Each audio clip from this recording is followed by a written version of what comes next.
Hey there. So, in today's video, I'm essentially going to be going through a paper which is called How to Live in a Simulation. Essentially, I do feel this should just be called How to Live Your Life. I came across this paper, which is essentially being written by Robin Hanson, through two sources, actually. One of them is that he does cite Bostrom's paper, which also I um, did a video on a few days ago. And then there's that on the Diary of a CEO, there was this episode, which is the AI safety expert. These are the only five jobs that will remain in 2030, which is by Roman Yampolsky. And I think that was the podcast which I listened to, which I found very interesting. And he actually cites this paper. So I actually came back and read this. What I've done for this one is I've sort of taken a different approach. So we jump around this particular paper because I just felt that telling it in the form of a story would make more sense than reading it sequentially. So we'll start out with an actual story, right? So consider this that you're in a computer simulation. It's a party. It's at the end of the millennium, um, and it's created for a particular future guest to participate. Now, precursor to this is you are assuming that you are in a simulation for this, as the precursor for this example to be relevant. He then goes on to talk about that this simulation might be planned to last only one night and at the start be limited to the people in the party building and perhaps a few people visible from that building. If the future guest decided to leave the party and wanted the city, the simulated people at the party might be erased to be replaced by simulated people that populate the street where the party goer walks. Uh, Keep this in mind because what we're going to do is we'll come back to this example in a bit. But I think for this to happen, obviously, you need to have the simulation, right? And the reason that there might be a simulation is because uh, this follows from Bostrom's paper that we expect our descendants to run historical simulations for different kinds of reasons. And a lot of these could potentially be academic or they could just be to understand human nature better. First, some historical simulations will be run for academic intellectual interest in order to learn more about what actually happened in the past. This is sort of representative of us trying to understand what happened in the ancient civilizations that existed before us, or about how history would have changed if conditions had changed. So, let's say that the dinosaurs did not go extinct. How would we as a civilization potentially emerge? Other historical simulations, however, perhaps the vast majority will be created for their storytelling and entertainment value, similar to how we have a lot of the role-playing games, The Sims, GTA, etc., etc. For example, someone might ask their holodeck, we'll come back to this example in a bit, to let them play a famous movie actor at a party at the turn of the millennium, which goes back to the example that we were just referencing. Now, uh, however, if we think about this paper, this was written somewhere around the early 2000s. He cites Bostrom, which is 2001, so I think this was probably 2003. Today, computer simulated humans contain only a pale shadow of the complexity and sophistication of real humans. But eventually, if we continue to make better simulations at lower cost, at least some of our simulated humans may be as sophisticated as real humans, which is also evident in GTA, if you think about it. Like from the early editions to now, it almost feels like you're playing a real world game. In a holodeck, a simulated person might not realize that they were simulated. Case in point. So the question arises, how sure can each of us be that we are not a simulated person in a future holodeck simulation? He then goes on to contradict this by or saying he says he's unsure about it. Obviously, we cannot now be sure that we are not living in a simulation. Interestingly, the way that this is answered in Bostrom's paper is that he gives three assertions and he proves that one and two are most likely false. So then three must be true, and three essentially asserts that we are living in a simulation. So if you feel that this is sort of being circular, you should actually go and read Bostrom's paper to sort of validate this. So just talking about that simulation again, right? So let's say you are in a simulation. Uh, Simulating events in full detail can be enormous costly, which is also the truth today. Therefore, most computer simulations today vary the detail at which they simulate various events. For example, a vibrating airplane is usually simulated in finer detail at places where it bends more or where air currents near it change more. In general, the level of detail appropriate for any one place depends on how much more expensive it is to produce such detail.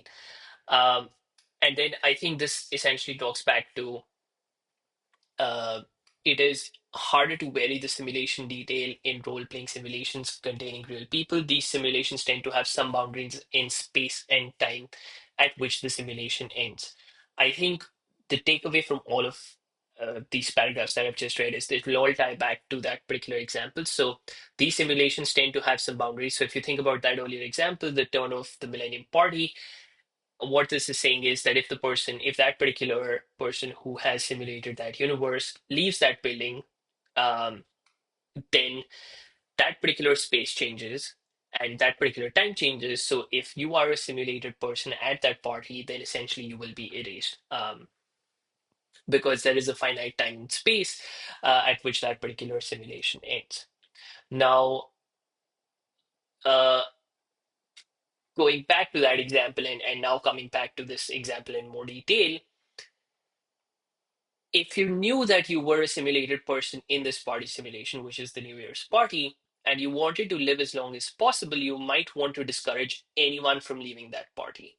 Um, if the simulation might end early, where the future guests to become bored, you might also want to make sure everyone had a good time. And your motivation to save for retirement or to help the poor in Ethiopia might be muted by realizing that in your simulation you will never retire and there is no Ethiopia. And I think this is sort of talking back to that um, space and time element. Obviously, it will not happen um, immediately, or it might. But if you were to assume that it is a simulation, then this is the potential outcome. Now, what is really interesting are the next few bits, which is essentially the meat of this particular article, right? So if not many simulations last through all of human history, then the chance that your world will end soon is higher than it would be if you were not living in a simulation.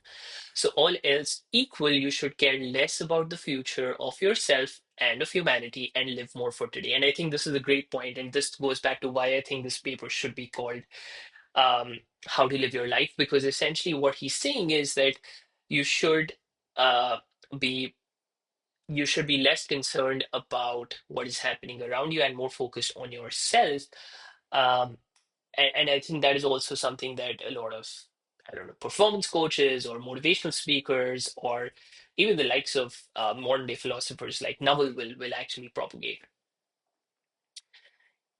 Then some people in a crowd simulation might even be run by very simple programs that have them wiggle and mumble peas and carrots like extras supposedly did once in movie crowded scenes. Assuming you don't care as much about these fake simulated people, then all else equal, you shouldn't care as much about how your actions affect the rest of the world, which again is a great point. Like you should not care about what your actions will do as long as obviously you're not doing anything illegal or you're not essentially ending up in jail. You're within that reasonable enough framework. Then essentially what you should be focused on is trying to make sure that the only person you're answerable to for your actions is yourself.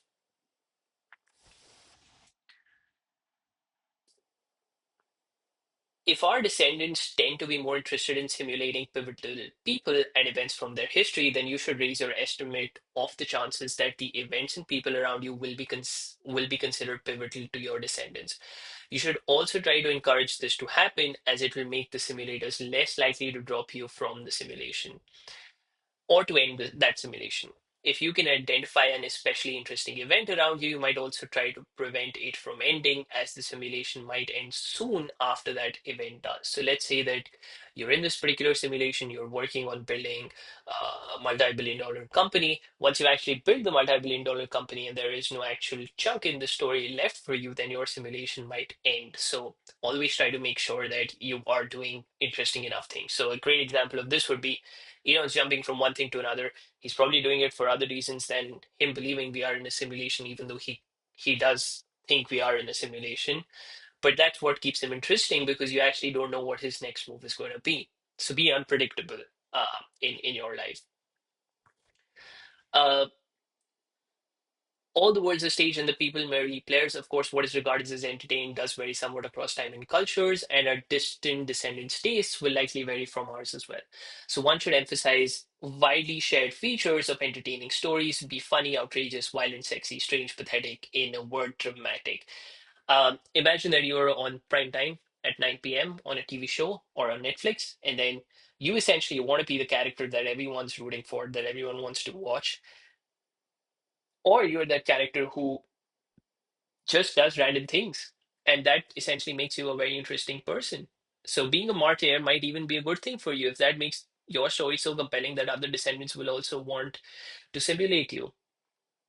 If our descendants sometimes play parts in their simulations, if they're more likely to play more famous people, and if they tend to end simulations when they are not enjoying themselves, then you should take care to keep famous people happy or at least interested. And I think this is a great point because essentially, if you are hanging out with famous people or you are working with famous people or people who are likely to tend to be famous, then I think that's a great way to live your life because essentially what you're doing is um, you're going to have a snowball effect by associating yourself with these interesting people, and when that snowball effect happens, some of the achievements that they're going to achieve are going to be passed down to you, and that will also make you interesting for your descendants, or you could be at a pivotal time. So for instance, imagine that someone was with Steve Jobs when he was building Apple, or someone partnered with Zuckerberg when he was building Meta, then that would be a great example. Uh, if your descendants might make simulations of lives like yours, this is really important, then you might be living in a simulation.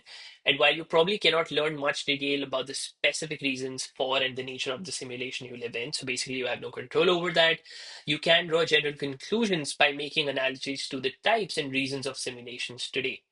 If you might be living in a simulation, then all else equal, it seems that you should care less about others.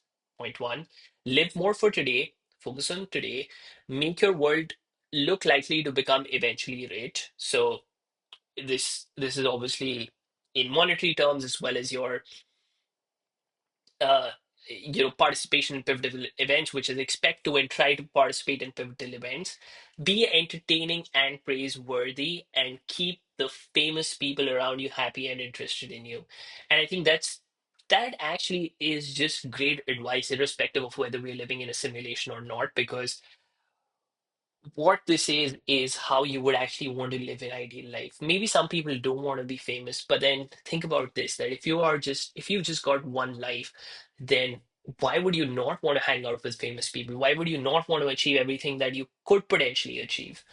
Um, and I'll sort of end with this this initial intro now because I feel this made a lot more sense after I'd actually read through all of this. So if you might be living in a simulation, then all else equal, you should care less about others. Live more for today. Make your world look more likely to become rich.